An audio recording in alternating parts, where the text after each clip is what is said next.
राधे राधे, जय श्री राम। मैं अपनी YouTube चैनल पूनम सरिता संगीत में आप सबका तहे दिल से स्वागत करती हूँ और आप सबके लिए ईश्वर से मंगल कामना करती हूँ।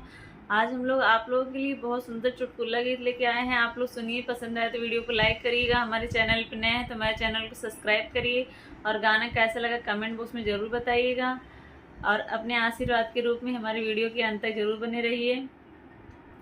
सैया लिया सोयाबीन हो जिया जरी जरी जाला, सैया लिया सोयाबीन हो जिया जरी जरी जाला, सैया लिया सोयाबीन हो जिया जरी जरी जाला।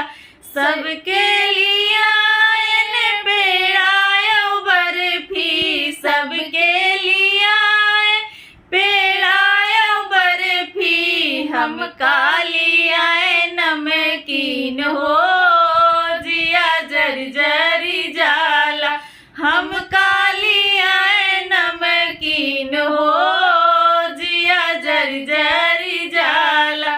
सैया लिया सोयाबीन हो जिया जरी जरी जाला, सैया लिया सोयाबीन हो जिया जरी जरी जाला।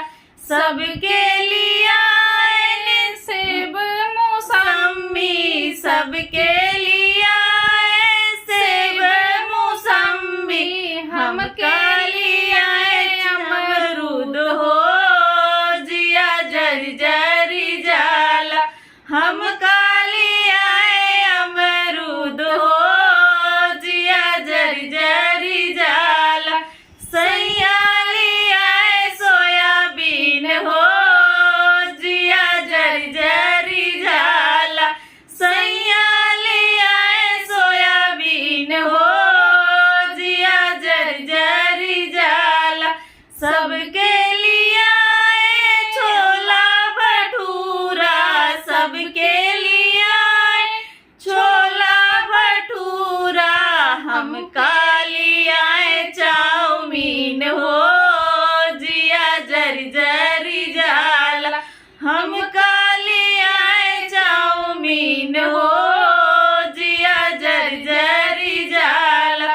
सैया लिया सोयाबीन हो जिया जरी जरी जाला, सैया लिया सोयाबीन हो जिया जरी जरी जाला। सबके लिए आइसक्रीम फालूदा, सबके लिए आइसक्रीम फालूदा, हम काली आए लॉलीपॉप हो जिया जरी जरी जाला, हम